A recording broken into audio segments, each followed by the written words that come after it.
Salut à toutes et à tous et bienvenue sur une formation sur cette continuité de vidéos qu'on a consacrée à Tikinter. On va voir ensemble comment on peut contrôler chaque zone de texte ou bien chaque entrée séparément à l'autre. Donc comme on a vu la dernière vidéo, donc on peut contrôler l'ensemble des entrées de texte et on peut avoir un message qui nous indique que euh, une zone ou bien une ou bien l'ensemble des zones il n'y a pas de saisie là-dessus. Donc, mais ça reste vague. Ici, on va contrôler chaque zone, bien chaque entrée séparément. Donc, comme ça que vous aurez un message personnalisé qui va vous indiquer que cette entrée-là n'a pas d'information, ou bien vous n'avez pas effectué une entrée là-dessus. Donc, ce qu'on va faire, c'est, on va commencer tout d'abord par désactiver ce message-là.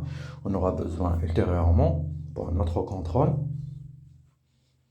Donc, cette méthode ne facilite, facilite des frappes ou bien ne facilite la saisie inutile. Donc, on va commencer tout d'abord par formater la condition. Donc, on va mettre que la première zone. Voilà, donc c'est parfait. Donc, on va mettre que insérer une valeur ou bien la première valeur, tout simplement. Donc, le but, c'est informatif, mais c'est à vous de préciser ce que vous voulez. Donc, je mets seulement des informations nécessaires à la programmation anti-Kinter.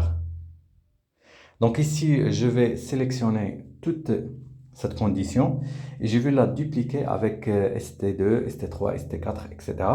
Donc, je vais changer que les informations. Donc, un if, donc on met la condition la première, mais pour tester une deuxième condition, on met elif. Donc, sur certains autres langages de programmation, c'est else. If, mais ici sur Tikinter, ils l'ont abrévié. Donc, je mets la deuxième condition, je la copie, et voilà. Je mets ST3 aussi.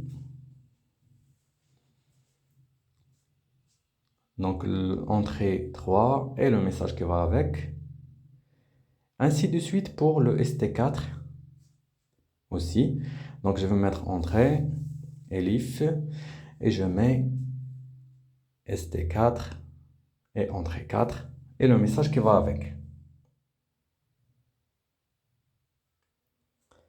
Parfait. Pour le else, donc ça restera la même chose. Donc, on aura un message de confirmation et le calcul va se faire. Il y aura un résultat sur l'entrée totale, tout simplement.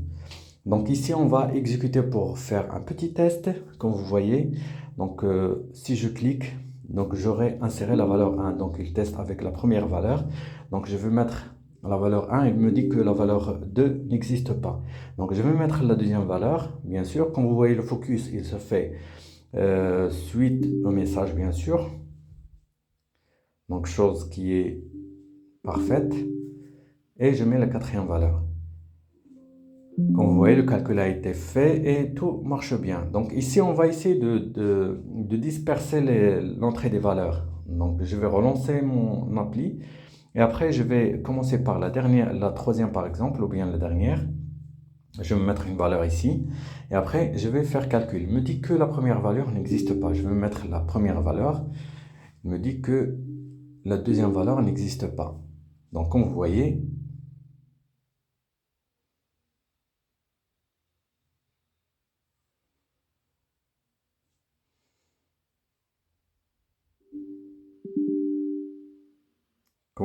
il teste toutes les valeurs donc successivement. Donc maintenant, il a effectué le texte et ça marche. Donc c'est ça les conditions sur Tikinter pour le contrôle des zones de texte. Donc je vous donne rendez-vous à la prochaine vidéo pour continuer notre formation. J'espère que cette vidéo vous a plu. Si vous n'êtes pas encore abonné, je vous invite à s'abonner et à bientôt.